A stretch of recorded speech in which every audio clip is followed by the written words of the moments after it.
이렇게 찍으니까 그전하고 좀 달라졌잖아요. 옆에 있잖아요. 이걸 보고 첨단 장비를 스님 하시네요. 라고. 첨단 장비. 아, 폰으로 하는 거예요.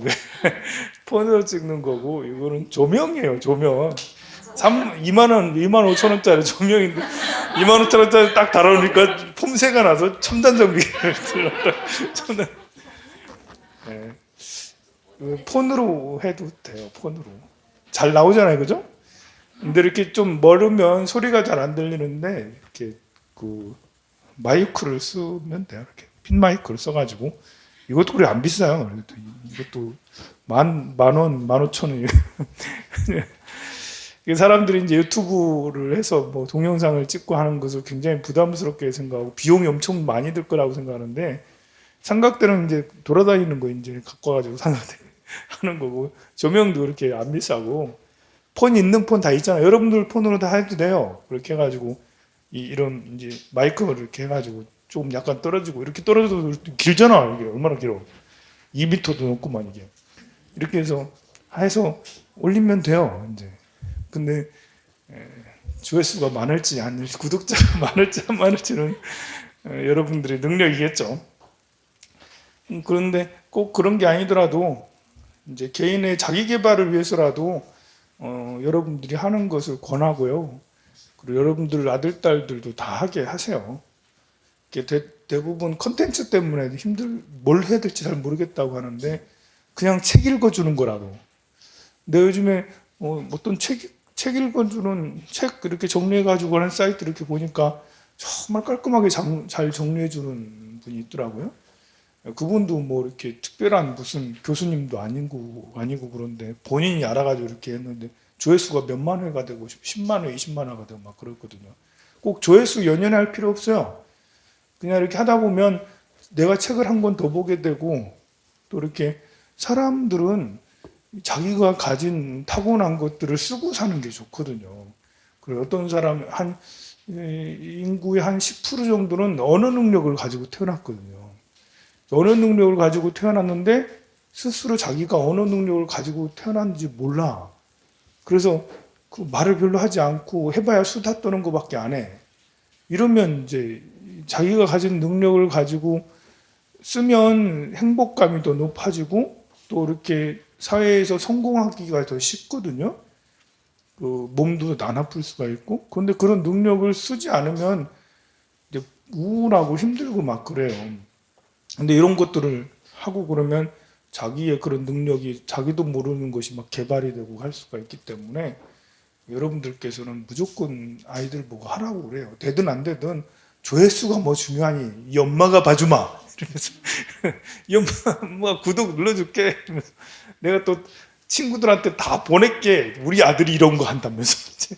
그래가지고 여러분이 응원자가 되게 하면 요즘에는 이제 이렇게 그 노동을 해서 버는 시대가 이제 점점 가고 있잖아요. 요즘에는 이제 내가 공부를 해서 지식적인, 문서적인 이런 걸로 해서 이제 돈 버는 시대거든요. 특히 이제 미국 같은 게 그러잖아요.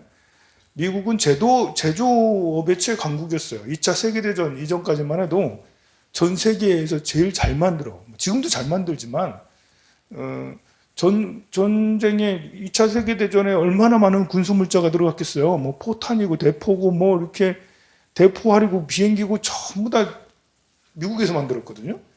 그것만 있나 군수물자가 옷하고 신발하고 천막하고 뭐 군대에 들어가는 의약품하고 엄청나게 많아. 거의 모든 제품들을 다 미국에서 만들었어요. 어디서 만들겠어요, 생각? 유럽은 다 전쟁터인데. 그리고 중동도 다 전쟁터고. 아시아는 그런 만들 능력이 없잖아. 미국에서 미국이 거의 100% 만들었어. 그러니 얼마나 돈이 많았겠어요. 2차 세계대전이 끝나니까 전 세계 영국이고 프랑스고 뭐 독일이고 전부 다 파산 직전이잖아. 독일은 이제 파산된 거고 졌으니까 파산 직전이고 막 이러니까 경제를 어떻게 할 것인가를 논의해서 브레튼 우즈 협의를 하잖아요. 그래서 그때부터 금태환제라고 해서 달러를 갖고 오면 미국 돈이 달러고 영국 돈이 이제 파운드고 그러잖아요. 독일 돈이 마르크였었고 그 파운드도 별 가치가 없는 거야 이제. 제일 부자는 미국이었으니까 달러가 제일 가치가 좋았고 화폐가 건전했어요. 그러니 세계 여러 지금 같으면 G7 이런 국가가 되겠죠. 이 국가들이 모여서 브레튼 우드 협의를 했는데 달러를 주면 금을 바꿔주겠다. 금은 미국이 제일 많았으니까. 왜 우리 다이아드 쓰이 봤잖아요. 다이아드 보면 그 지하에 이렇게 뚫어가지고 큰 트럭에 금을 싣고 가는 거 봤죠, 여러분? 기억나지? 옛날 영화지만. 영화를 통화 안 봐가지고. 그거 보면 정말 엄청난 금을 그 트럭에다 다 놓고 막 도망가고 막 이렇게 하는 거 있잖아요. 그게 이제 연방준비은행이거든요. 연준이거든요. 거기서 금리를 결정하고 그러는데, 그 금이 미국에 많이 있으니까 외국에서 달러를 갖고 오면 금을 바꿔줄게. 이렇게 해서 이제 금 태환제가 시작이 돼요. 그것은 뭘 의미하냐면 그 이후로부터는 미국은 그냥 무조건 적자를 봐야 될 나라가 된 거예요. 흑자를 보면 안 돼. 자기네 나라가 세계 통화, 달러가 세계 통화의 어떤 기준이 되려면 어쩔 수 없이 그냥 경제 구조상 적자 운영을 할 수밖에 없거든요. 그러면서 이제 본인의 나라에서 만드는 그런 그 상품보다 다른 나라에서 만드는 이 상품을 사야 되는 그런 입장이 이제 되게 된 거죠. 그러면서 처음에는 안 그랬지만 나중에 이제 60년대, 70년대 이런 때 이제 일본이 막 특수를 누리는 것들도 금태환제니까 금으로 이제 이렇게 달러가 이제 가치가 있고 그러니까 일본이 제조업 강국이 되면서 일본, 독일이 막 그렇게 성장하는 이런 것들도 미국에서 안 만들고 더 이상 이제 일본하고 독일에서 만들면서 계속 이렇게 제조업이 그쪽으로 다 이동을 했거든요. 그 이후로 닉슨이 이제 금 안 바꿔준다 해서 배째라 그렇게 하긴 했는데 제가 말하는 거는 그러면서 미국은 금융 강국이 된 거예요. 금융으로 막 조지 소로스처럼 뭐 우리 97년에 당했잖아. 또 영국도 크게 소로스한테 당하고 그건 얘기 나중에 해줄게요. 그래 이제 결국은 미국은 그런 식으로 이제 이렇게 금융 강국이 되는데 결국은 내가 몸으로 해서 뭘 만드는 게 아니라 이제 지식으로 뭔가를 해먹는 우리나라도 이제 지금 점점 그렇게 돼가고 있어요. 그리고 공부를 하지 않으면 우리나라에서 뭘 할 수가 없을 정도로 쉽지 않은 상태가 돼가는 거죠. 아까도 이제 그 기업이 어느 정도 성장하고 나서 더 성장하려면 M&A를 해야 되고 반드시 할 수밖에 없고 그래서 웅진에서도 이렇게 극동건설을 사들였던 거고 또 다른 데서도 M&A를 하긴 했었거든요. 근데 그때부터는 이제 뭘 잘 만드는 게 아니잖아. 무엇을 사야 되는지, 무엇과 M&A를 해야 되는지 미래를 봐야 되잖아요. 우리 2008년도에 우리나라가 망할 수도 있었어요. 왜 망할 수 있었냐면 리먼 브라더스라고 아까 얘기했잖아요. 그 세계적인 금융사예요. 그때 2008년에 리먼 브라더스 하나가 그 금융사가 망하면서 이렇게 유례가 없는 파산이었거든. 그 쇼크로 전 세계 모든 주식들이 다 10분의 1 반토막 쫙 내려갔거든요. 그 리먼 브라더스를 우리나라 산업은행에서 살려고 했어. 산업은행에서 그걸 살려고 막 협상을 막 하고 막 그랬다니까. 그 당시 부채가 600조, 650조 정도 됐었어요. 그 당시 10년 전에 그 리먼 브라더스 부채가 660조, 700조에 가까웠는데 어떻게 해결을 할 수가 없으니까 결국 파산을 하는 거거든요. 우리나라는 그 상황을 몰랐어. 이제 산업은행에서 리먼 브라더스 주식이 좀 빠지네, 좀 내려가네.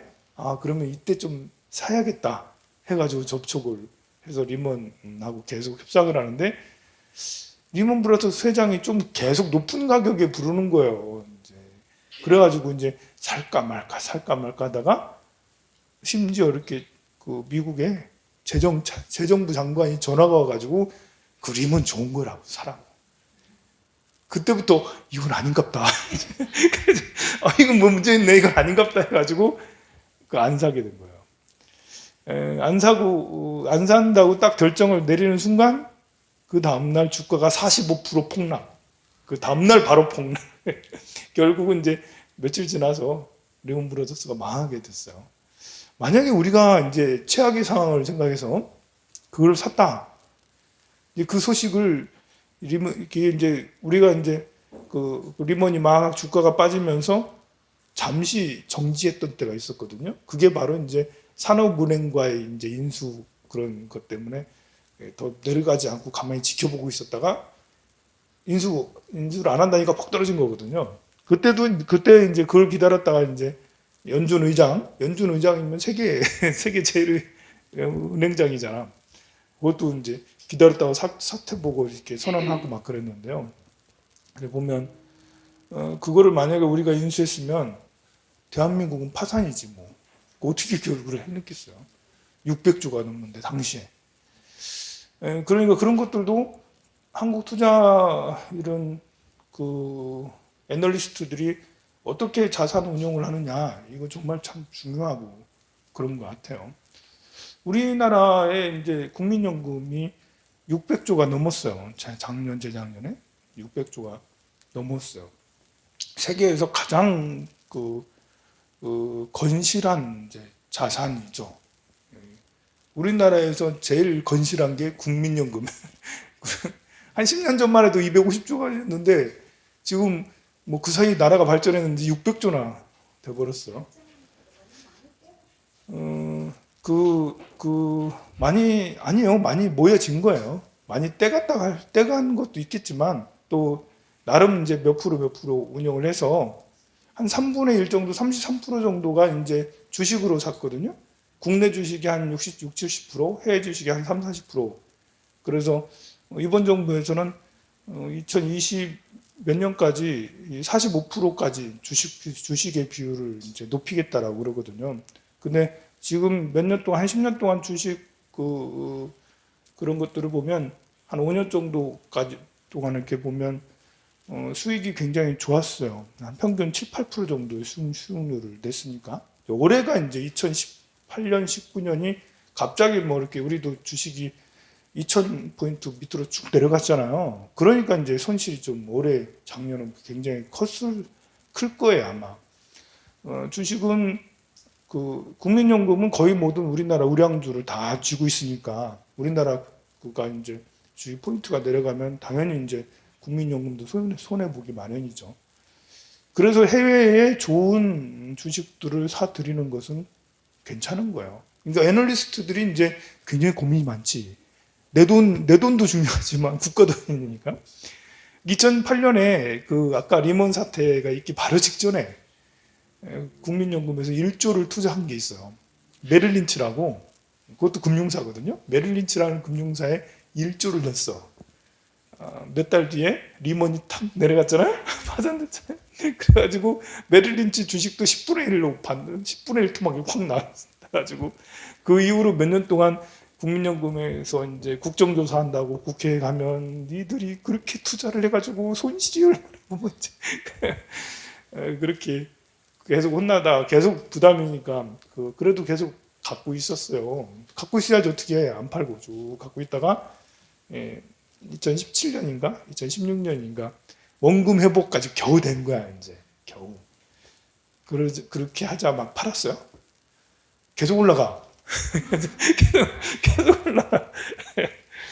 아이 참 이 타이밍 그냥 놔둬도 괜찮을 텐데 이제 이렇게 이렇게 그런 어떤 아픈 상처가 있으니까 원금 회복되자마자 바로 팔았던 거예요. 그러니 우리나라 인재들이 그 한국투자신자 KIC에 이제 이렇게 취업이 되는 이런 인재들이 그 투자를 관리하는 인재들이 뛰어나면 그냥 놀고 먹어도 돼요 우리가. 그리고 600조를 가지고 6천조를 만들고 6천조 가지고 6경을 만들고 이렇게 하면 뭐 그런 일이 있겠습니까만 사실 대국민적으로 뭐 그런 투기를 우리가 해서는 안 되겠지만 그래도 안전 자산으로 해서 제일 뛰어난 애널리스트를 둔다면 아니면 스카웃이라도 해서 한다면 위험하게는 하지 말고 조금씩 해가지고 한다면 얼마나 큰 도움이 되겠어요. 우리 국민연금에 대한 불안감을 다 가지고 있잖아요. 뭐 60이 넘은 사람이야 뭐 불안감 없겠지만 지금 30대들은 불안하다고요. 30대는 내가 과연 받을 수 있을까 불안하다고요. 그렇지만 투자를 잘하면 그러면 불안하지 않을 수가 있어요. 근데 그런 투자라는 게 가만 보면 배워야 되는 거거든요. 감각이 있어야 돼요. 유태인들이 세계의 금융을 다 잡고 있는 것은 유태인들은 아주 어렸을 때부터 금융 지식을 가르치고 금융에 대한 이런 그 아이들 시절부터 주식이나 이런 것들을 잘 알고 땅이나 이런 것들 잘 알아요. 또 부모님들 늘 얘기하는 얘기 듣고 우리나라는 아이들한테 절대 얘기 안 해요. 엄마들이 아빠들이 주식 얘기하면 무슨 뭐 이상한 사람 될 것 같고 또 무슨 땅 얘기하면 애들 물들 것 같고 뭐 우리 빚 얘기하면 우리 대출 이만큼 있다 하면 괜히 엄마들이 좀 부모들이 좀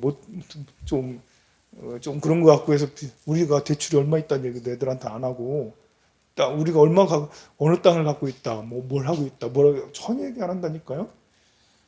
그런 얘기를 하는 것만으로 해도 금융 감각을 가질 수가 있는데 그리고 별거 아니지만 선물로 뭐 이렇게 주식을 주거나 아니면 뭐 부동산을 주거나 뭘 하거나 이런 것들도 필요하고 막 그러거든요. 그런 것들은 우리가 안 하잖아.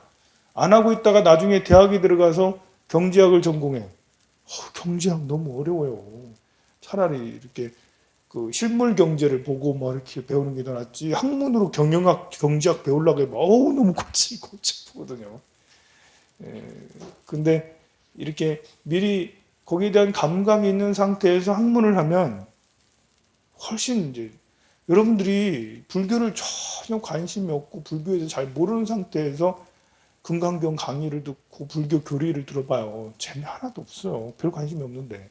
근데 절에 좀 다니면서 절에 3년을 다녀서 5년을 다녀서 한 5년 정도 다니다 보니까 이렇게 다녀서 안 될 것 같아.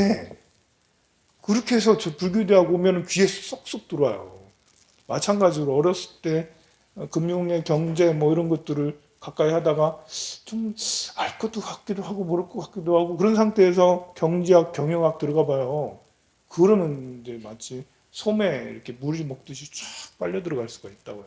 그게 이제 유대인들이 세계 금융을 이렇게 장악하는 걸 알 수가 있어요. 근데 우리는 좀 비관적이 될 수밖에 없는 게 애들이 몰라요. 젊은 애들 20대도 잘 몰라요. 그럼 어떻게 되냐면 나중에 취업이 되고 나서 그때부터 이제 실제 체험을 하면서 실패를 몇 번 경험을 해봐야 돼요, 그게. 무조건 실패할 수밖에 없어요. 이건 수업료를 지불할 수밖에 없어요. 어렸을 때부터 하면 수업료가 싸. 그냥 장난 삼아서 하듯이 하는 거니까. 그런데 20대, 30대 때부터 하면 수업료가 이제 몇십 배가 되는 휘청, 다시 못 일어서고 막 이런 데 될 수가 있어. 그러니 참 우리 이 나라의 어떤 그런 상황이 좀 안타까운 상황이죠. 이제. 이런 말을 여러분들한테 하는 거는 여러분이 하는 것도 중요하지만 아들, 딸들에게, 손주들에게 여러분들도 어떤 식으로든 이렇게 그 금융 지식 이런 것들, 뭐 인문학적 지식, 소양 이런 것들을 여러분들이 중요하다고 잘 얘기를 해주고 공부하게 시키는 것이 필요합니다. 자, 그렇게 해서 그 275페이지 넷째 불생과에 대한 의심을 끊는다. 아라하는 여기 말로 세 가지로 번역한다. 무적, 도적이 없다. 견도옥과 수도옥이 다 했다는 뜻에서 미혹함이 다 했다. 그래서 무적이라고 하고요. 그리고 다음 몸을 받지 않는다 해서 불생, 나지 않는다 라고 하고요. 그리고 셋째, 인간과 하늘이 바치는 광대한 공양을 받을 짝이 있다. 그래서 응수, 응공이라고 그러죠. 응수, 응공. 공양을 받을 만한 자격이 있다. 제가 뭐 이렇게 여러분들한테 썰을 이렇게 푼다고 해서 여러분 여러분들은 스님 법문이 너무 좋아요. 뭐, 하나도 안 좋았는데 좋아요 이렇게 하겠지만 스님 법문에 대해서 너무 고마워요 하겠지만 나는 그냥 나불된 것뿐인데 이거 제대로 전해지지 못하고 머릿속은 잘못 전해줘서 이렇게 잘못 알게 한 거 아닌가? 이러면서 이제 이렇게 내 입장이고 여러분들은 와 스님 너무 훌륭하십니다. 그렇게 해야 되겠죠. 이렇게 그렇지만 내가 번뇌가 다해서 여기서 말한 것처럼 무적, 불생, 응수라면 내가 말한 건 곧 진리야, 진짜야. 그러니 그렇게 믿고 열심히 하세요 라고 이렇게 자신 있게 얘기를 하겠죠. 경문 수보리가 어떻게 생각하느냐. 아란이 내가 아라한도를 얻었다는 생각을 하겠느냐. 능작신념 아득 아라한도부라고 하는데요. 육조심은 모든 번뇌가 나여 다시는 번뇌가 없는 것을 아란이 한다. 아란은 그냥 이제 여기서 아란이란 말을 그냥 불자라고 그냥 생각을 바꿔서 해요. 번뇌가 나여 다시는 번뇌가 없는 것을 불자라 한다. 이게 바로 불자. 번뇌가 다해서 번뇌라고 번뇌가 없는 상태. 이것이 불자다. 우리가 가야 될 지향할 지점이에요. 그리고 불자는 번뇌가 영원히 다해서 상대와 다툼이 없어. 상대와 다툼이 없어. 자비로워서 다툼이 없는 거예요. 분별심이 없어서 다툼이 없는 거예요. 이 다툼이 없는 종류는 두 가지 중에 하나죠. 그냥 자포자기해서 맨날 당하고 아무 힘이 없으니까 이제 맨날 착취당하고 뭐 이렇게 노비가 되고 막 이렇게 노예 생활을 오래 하면 아무 의욕이 없잖아. 그래서 화를 안 내. 이러면 그러면 노예 근성이 이제 드러난 거겠죠. 불의를 보고도 분노하지 않으면 그게 정상적인 사람이 아니죠. 불의를 보고는 우리가 분노해야 되는 거예요. 불의가 있으면 안 되니까. 다만 이제 수행자들은 불의를 보고 불쌍히 여기고 안타까웠고 그걸 어떻게든 고쳐주려는 마치 어머니 같은 마음을 내는 게 분노하기보다는 내가 좀 해야 되는데 이런 게 이제 수행자들이고 그리고 이제 그런 수행자가 아닌 일반 사람들 정상적인 분해라면 불의를 보면 분노하는 거죠. 불의를 보면 분연히 이르서라. 불의 그거 타도 잘못된 거야 라고 이렇게 이야기를 하고 그렇게 해서 개혁을 요구해야 되는 게 정상적인 사람이라고 할 수가 있겠죠. 만약 과를 얻었다는 마음이 있으면 다툼이 있게 되고 다툼이 있다면 아라한이 아니다. 이렇게 다툼이 있으면 불자가 아니다. 우리는 어떤 불의를 봤을 때 그것을 다투기보다는 노력을 해야 되겠죠. 불의를 고치기 위해서. 근데 이렇게 그때의 분노는 불의를 위해서 불의를 타도하라라고 했을 때의 분노는 화랑 좀 달라야 되죠. 잘못된 것을 바르게 고쳐야 되는 열정의 표현이지, 막 이렇게 그것이 분노가 되면 싸움이 되는 거죠. 싸움이. 그래서 지키고 있는 경찰을 막 때리게 되잖아. 아니면 반대의 생각을 가진 사람을 때리게 되고 욕하게 되고 막 요즘에는 이제 때리면 감옥 가니까 이제 욕을 하고 막 비방을 하고 그러잖아요. 욕을 하고 비방을 하면 그거는 이제 이렇게 그거야말로 잘못된 분노죠. 옳은 분노는 불의를 보고 지적을 하고 좀 약간 고음으로 해도 상관이 없어요. 잘못된 거니까 기분 나쁘잖아. 좀 이렇게 약간 열부를 내면서 이렇게 지적을 하고 타도하자, 뭐 하자, 이렇게 개혁을 하자 이런 것들은 당연히 우리 사람으로서 해야 되는 거라 생각을 해요. 참 이제 이상한 게 있는데요. 사회는 점점 가면 갈수록 진화하는 걸까? 아니면 사회는 진화하다가 아니면 이렇게 다른 방향으로 이렇게 독재나 이런 것으로 되는 걸까? 우리가 이제 대한민국의 예를 들면 사회 진화론적인 거죠. 사람들이 점점 공부도 하고 뭐 이렇게 그 경제가 좋아지면서 국민 소득이 막 높아지면서 사람들이 점점 민주화가 돼갔잖아요, 우리나라는. 그래서 이제 사회 진화론적인 측면에서 보면 점점 민주화가 되고 점점 경제가 좋아지고 점점 복지국가가 돼가고 하는 것이 당연한 걸로 생각을 했는데 이것에 대한 믿음이 많이 깨졌어요.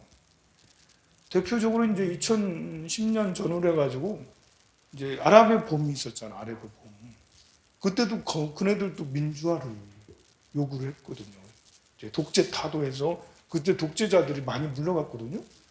근데 이상하게 그때 독재했던 사람, 다른 정권도 다 와가지고 다시 독재를 해. 그리고 그 아랍의 봄에서 성공한 나라가 거의 없다니까요. 그리고 이제 중국 같은 경우가 또 특이한 경우예요. 중국이 개혁 개방을 해서 계속 덩샤오핑 계속 개혁 개방을 주장했고 강택민도 계속 개혁 개방을 했잖아요. 근데 지금은 뭐죠? 지금은 시진핑이 지금 다시 독재를 하고 있잖아요. 은근히 독재를 가고 있어요. 중국몽 이러면서 이제 1대1로 이러면서 중국이 세계 최고가 돼야 된다. 중국의 그 차이나 드림 이러면서 이제 그 완벽한 드림처럼 차이나 드림 이래가지고 이제 그 중국인들을 막 이렇게 마음속에 조국에 대한 열정 막 이렇게 일으키면서 본인이 독재.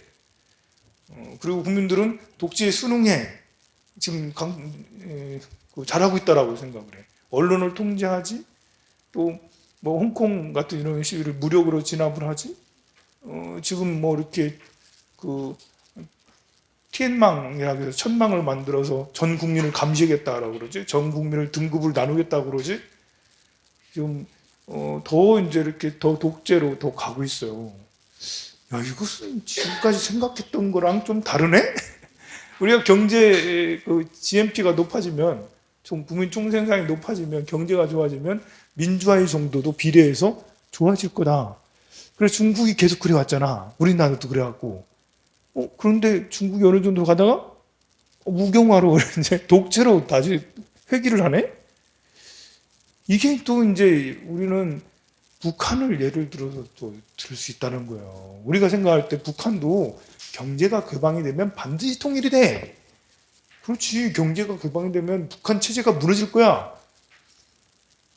여러분 그런 확신이 있었죠. 또 옛날에 정부가 그렇게 계속 선전을 했었어. 그런데 지금 중국 하는 걸 보니까 이제 지금 좀 그리고 김정은이 하는 거 보니까 저렇게 독재를 하는데도 북한 사람들은 잘 따르는 것 같단 말이야. 너무 놀라운 현상인 거예요. 우리가 이제 그 경제 상황이 좋아지면 당연히 민주화 간다는 것은 당연한 걸로 생각했는데 지금은 중국같이 저러고 있지.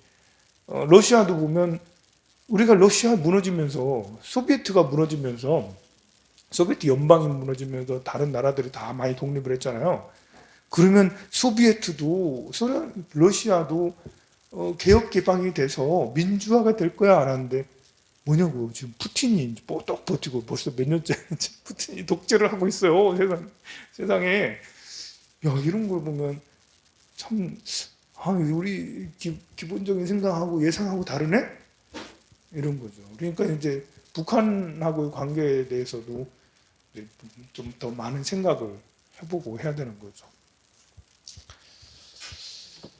이게 세상은 앞으로 어떻게 변할지 정말 예측하기가 정말 어려운 것 같아요. 자, 수업이 어떻게 생각 다시 해서 276페이지. 아닙니다. 세존이시여. 왜냐하면 실은 아란이라 할 것이 없기 때문입니다. 라고 했어요. 아란이 내가 아란들을 얻었다면 이는 아상인상, 중생상, 수자상에 집착하는 것이다. 내가 뭘 아란을 얻었다면 집착하는 것이다. 아란을 얻었다. 얻지 않았다. 뭐 이렇게 말해도 집착하는 거고 저렇게 말해도 집착하는 거고 말하기 전에 본래 마음 상태를 봐야 되는 거죠. 우리가 이제 그 코에일은 웅진 거야 라는 그런 생각을 했는데 그게 아니잖아. 이제 지금은 코에가 다른 데로 넘어갔잖아. 그냥 코에이 하면 그냥 무조건 웅진이었는데 지금은 아닐 수도 있다라는 거죠. 삼성하면 무조건 한국 거야. 한국에서 한국 기업이야. 알고 보면 삼성의 주식은 거의 대부분 외국인들이 가지고 있는데 삼성 EC들이 이제 가지고 있는 주식은 몇 프로 안 되는데 거의 대부분 외국인 투자자들을 하고 그럼 이게 외국 기업인가? 아니면 대한민국 기업인가? 대한민국 기업이 있으니까 대한민국에 소지하고 있으니까 대한민국 기업이야. 닛산이 그렇거든요. 닛산은 일본 건가요? 아닌가요? 닛산이 일본 거잖아. 근데 이제 그 닛산의 거의 모든 그 주식은 저기가 갖고 있어요. 프랑스 그건가? 독일 그 업체인가? 거기서 갖고 있어요. 그 자동차 업체에서 다 닛산의 거의 모든 주식을 샀어. 그럼 이건 닛산 일본 건가? 프랑스 건가? 일본 사람들은 일본에 지금 아직도 본사가 있으니까 일본 걸 하지만 주식을 거의 대부분 갖고 있는 이제 SM5, SM, QM3 뭐 이런 거 있잖아요. 이거는 한국차인가? 르노차인가? 르노 삼성이라지만 삼성은 지분율이 전혀 거의 없어요. 없다고 해도 과언이 아니에요. 다 르노가 다 쥐고 있는 거죠. 그럼 이것은 르노차인가? 대한민국 차. 참 애매하죠. 이게 많이 옛날에 비해서 우리 경기가 많이 무너져서 세계화가 많이 진행이 돼 있어요. 보면. 그러니 금감정이 말씀이 맞는 거지. 고정된 거는 세상에 아무것도 없어요. 다 변해가요. 자, 아라는 육조스님 인도말인데 중국말로는 다툼이 없다. 무쟁의 뜻이다. 다툼이 없다는 것은 끈을 번뇌도 없고 떠날 탐욕이나 성냄도 없으며 바로 이런 것이죠. 끈을 번뇌도 없고 떠날 탐욕이나 성냄도 없다. 우리가 기본적으로 우리는 욕심을 내요. 화를 내요. 어리석어요. 이렇게 얘기하지만 그게 아니다. 끈을 번뇌가 본래 있는 게 아니고 끈을 욕심이 본래 있는 게 아니고 끈을 성냄이 본래 있는 게 아니고 끈을 어리석음이 본래 있는 게 아니야. 어리석음도 본래 있는 게 아니고 욕심도 본래 있는 게 아니고 성냄도 본래 있는 게 아닌데 내가 좀 뭔가 착각을 해서 성냄이란 걸 일으키고 욕심을 일으키고 어리석음을 일으키는 거야. 본래 하늘은 파래. 구름은 잠시 왔다 가는 거. 구름은 나그네지. 파란 하늘이 본래 집이지. 구름은 있다가도 없고 없다가도 있는 것이야. 그러니 욕심과 성냄과 어리석음도 잠시 인연 따라 나타났다가 사라지는 것인데 우리가 그것에 집착할 필요 없는 것이지. 욕심에 집착할 필요, 성냄에 집착할 필요, 어리석음에 집착할 필요 없는 것이죠. 우리 사실은 분노라는 거는 한번 분노는 일어날 수 있어요. 근데 그 이후에 계속 분노가 커지는 거는 되새김질을 해서 그런 거죠. 누가 날 배신했어. 배신했다는 소리 들으면 기분 나쁘잖아요. 거기서 끝나야지.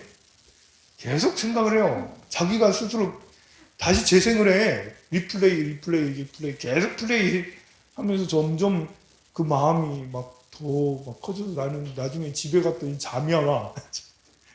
그래가지고 이렇게 그게 돌을 넘으면 무기를 들고 찾아가잖아요.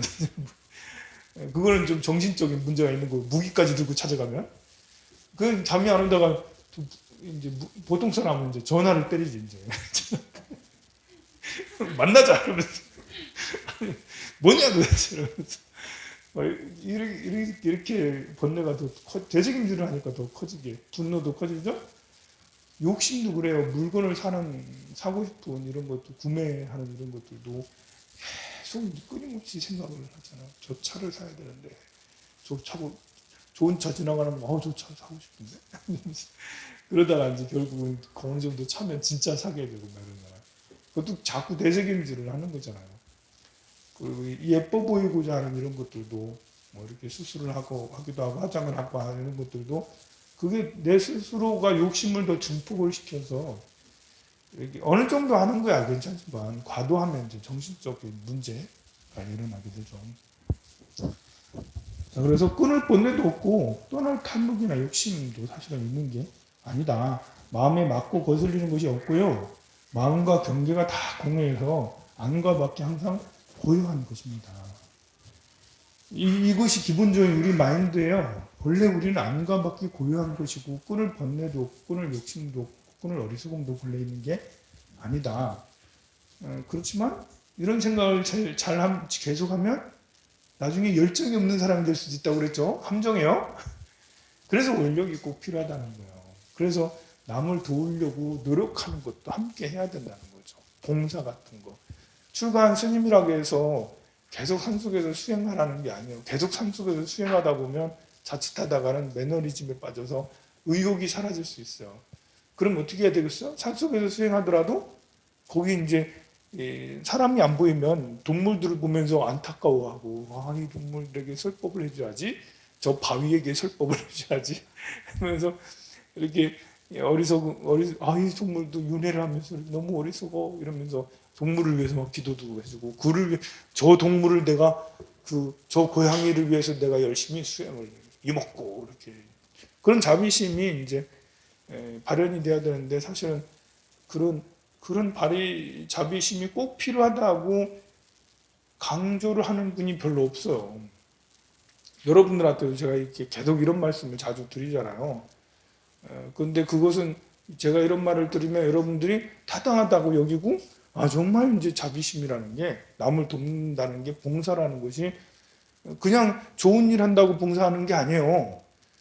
중생을 구제하기 위해서 남을 돕기 위해서 그 어떤 원력을 크게 세워서 하는 게 진짜 봉사지. 그냥 사회에서 그 기부금 영수증 또는 봉사 점수를 위해서 봉사 점수 있으면 좋지. 봉사 카드 있으면 어디 20% 할인해주고 10% 할인해주고 그러는데 나도 봉사증 있네 이러기 위해서 한다면 그러면 이제 이렇게 좀 그렇죠. 그래서 출가하는 스님들도 중생을 위해서 뭔가를 열심히 노력하는 이런 것들도 같이 해야 된다고 생각하고 여러분들도 마찬가지죠. 마음에 맞고 거슬리는 것이 없고 마음과 경계가 다 공허해서 안과 밖 항상 고요한 것이 본래 마음이다. 이것이 바로 불자다. 이런 이에게는 과를 얻었다는 마음이 있다면 범부와 같아질 것이다. 이런 이가 과를 얻었다. 내가 아라한과를 얻었다. 이러면 범부와 같아진다. 다음으로 보면 세존이시여 부처님께서는 저를 무쟁사련매를 얻은 사람 중에 최제일이다. 욕심을 떠난 이욕 아라한이다. 라고 그렇게 부처님께서 칭찬을 해주셨어요. 안으로 보고 들음에 끄달리지 않고 밖으로 소리와 색이 물들지 않아서 안팎이 청중하고 확 트여 고요한 것을 다툼이 없다며 욕심을 떠났다고 한다. 사실 이렇게 이제 보고 들음에 끄달리지 않고 소리와 색에 물들지 않고 이것은 이제 내가 보고 들음에 끄달려야지 끄달리고 있다는 걸 인지해야지 내가 끄달리고 있네? 그러면 또 밖으로 소리와 색에 내가 끄달리네? 이걸 인지를 해내야 되거든요. 이것을 미세한 번뇌가 있고 거친 번뇌가 있죠. 남녀가 이제 보자마자 사랑하고 하는 건 거친 번뇌죠. 이제 내가 돈이 많이 있으면 좋고 아니고 하는 것은 거친 번뇌라고 할 수가 있죠. 근데 이렇게 미세한 것들은 스스로 모를 수도 있어. 그래서 자기가 모른다는 것도 모르는 사람 이런 경우가 굉장히 많아요. 근데 사실 행주자와 이제 다니고 앉고 눕고 말하고 하는 사이에 우리는 그런 이 밖으로 끌리는 게 정말 굉장히 많고 오용락에 끌려서 말과 행동을 하는 경우가 너무나도 많아요. 그걸 하나하나 다 알아차리는 것이 수행이라 할 수 있어요. 그걸 모르면 수행이 되지가 않아요. 아무리 그 나무라다나다를 열심히 해도 그걸 모를 수 있다니까요. 우리가 이제 고요해지는 이유가 삼마타를 한 이유, 관세음보살 뭐 이렇게 하는 이유는 나를 더 잘 보기 위해서 하는 거예요. 내가 얼마나 끄달리고 있는지를 보기 위해서. 나의 문제점을 봐서 문제점을 고치기 위해서 더 깊이 섬세하게 나를 보기 위해서 정말 고요하게 쭉 진행해 나가는 거거든요. 그래서 해서 미세한 번뇌를 없앨 수 있으니까요. 여기까지만 합시다. 보현 행원 같이 노래하고 마치도록 할게요. 내 이제 두 손 모아 청하옵나니 시방 새